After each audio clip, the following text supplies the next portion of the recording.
All right, welcome to me versus the wood.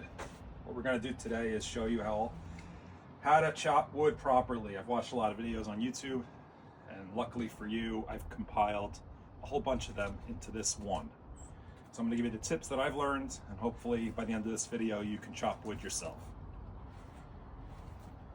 First things first, how do you prepare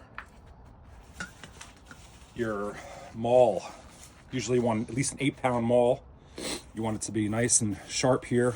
Mine's gotten a little dull over the time, but you want to spray it with some sort of WD-40 or some sort of other kind of spray. And what you're going to do there is you're going to prevent the axe from sticking into the wood. Make it a little bit easier to pull out. All right, so you want to get a base one here, right? This way when your axe goes through the top, you're not going to go through the ground. You're going to at least have a base to catch it. And come over here a little bit closer here. You want to look for a good spot to start. So you see that there's a line going this way. That means there's already a split for us. It's pre-split. So we want to take advantage of that. And we want this big log to stay on top of here as long as possible. What you want to do is you want to make cuts like a pizza pie so that you're slowly weakening the wood without having to get it up from the ground each time it falls. So you want to do one. Right there is one. Right there is two. I want to always go from the furthest part of me. This way it's less chance of me hitting here and sliding off and hitting into the leg. There's one. Just keep wanting to soften it. There's another. Either if you have enough room, you could walk around it. If you don't have enough room, you have to keep moving it. Okay? You see these slow cuts. I'm slowly making headway around it. Oh, we got a nice big cut here. So you'll see it's just a process. It's not a sprint, it's a marathon.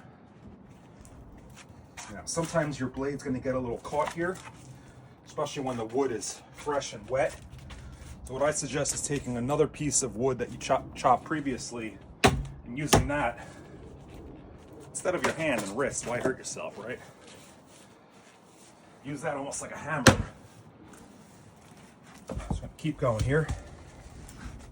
Getting right around. What you're going to find is there's going to be likely a knot or two, or in my case, sometimes you get an entire thing of knots. So we're just slowly going to keep going here. See, we're making more and more headway.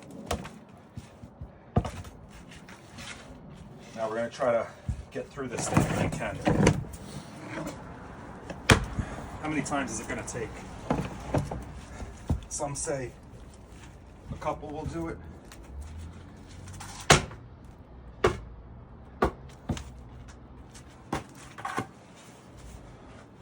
You want to use your legs as much as possible. This way you're not going to throw your back out.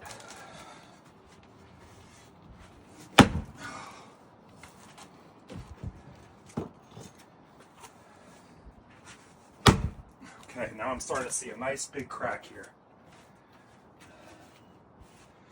That's where these wedges come in. All right, you can get these at your local retailers, Home Depot, wherever you shop.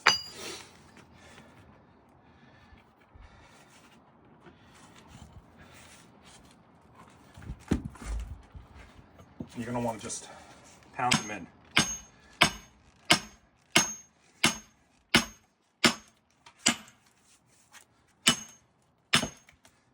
Start hearing it cracking.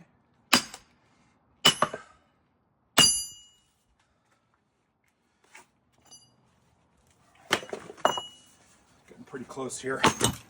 And there we go. All right, not exactly what I wanted. I would have preferred that it all stayed on top of the brick. Okay. And what I'm gonna do now, that we've got a more manageable piece, we're gonna go the same thing like we did before. Now on the other side, pizza pie. See how it's cracking much easier now? You got a smaller, more manageable piece of wood that already has some cracks in it from the other side.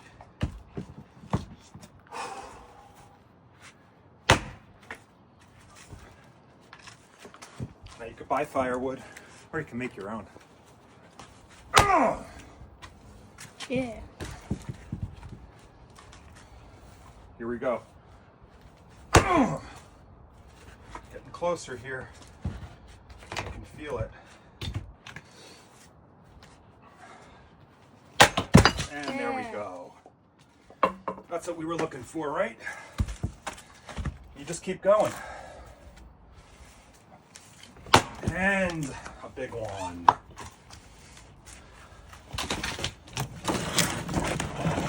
Turn her around and introduce the maul.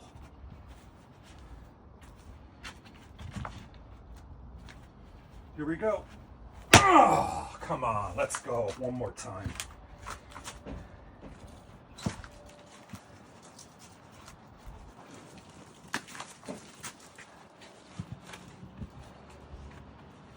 This is gonna be it. And then we'll end the video here, guys. Oh, come on. I think we got it though. And it's there. Don't give up. Yeah. Isn't that a thing of beauty? The denser the wood, the more knots, the longer it's gonna burn. Don't forget, like and subscribe. And ring that bell.